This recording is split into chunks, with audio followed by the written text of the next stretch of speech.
Okay, this is a old fire steel that I got from Sportsman's Guide like back in the 90s. And I think they were advertising either 30 or 50,000 strikes off of it. It's been kind of corroded and used. This is my practice one because it's hard as woodpecker lips. And it's really hard to get a good strike off of it. You can... That's not real hot for a fire steel. If you end up with something like this and you end up having to use it, one of the tricks I would suggest, and I'm going to do it on paper, is shaving it, especially with these hard as woodpecker lips ones. And you can see, you can take material off, but you got to go really slow. So when you're doing this, I use an old saw blade, hacksaw, reciprocating saw, something along that line, steel cutter. Take the paint off the back where you gotta, and kind of roll it where you gotta burr. Then you can use the teeth on it on the really hard ones because it'll take off more material. And the teeth are hardened. And you can see it coming off here. The trick is to go really slow. Because if you get going quick, you'll get a spark and then poof, everything's gone. But you can keep shaving this mess off till you got what you think you need. And most of the time, igniting paper is kind of a trick.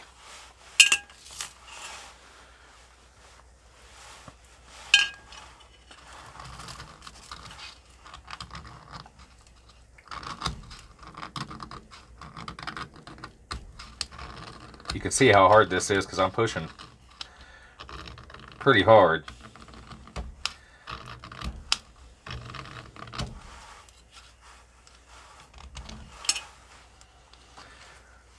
If you slip, you'll start all over again because if you blow a spark into it, it's kind of done.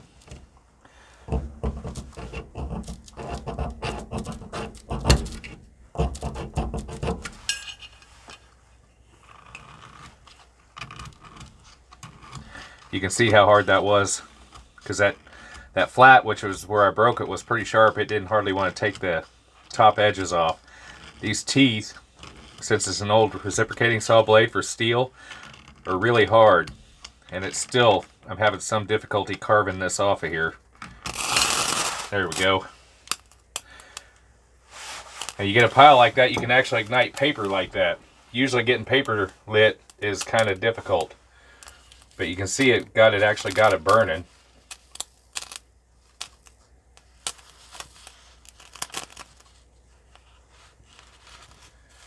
But that's off of an old POS fire steel, which I got, I think it was early 90s, back, it was an early one.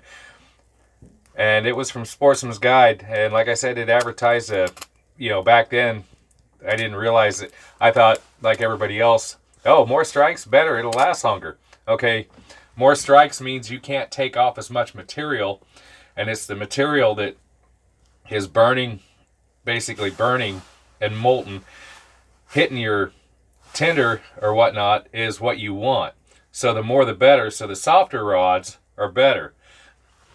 Anymore, a lot of them aren't putting on what strikes they are, but you can do a little bit of research and figure out which rods are the better ones.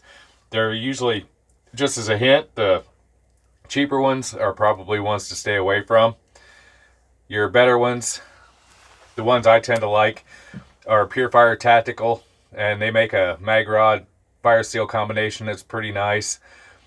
Uberleben, Light My Fire from Swiss. You can go through firesteel.com and they make some really good ones.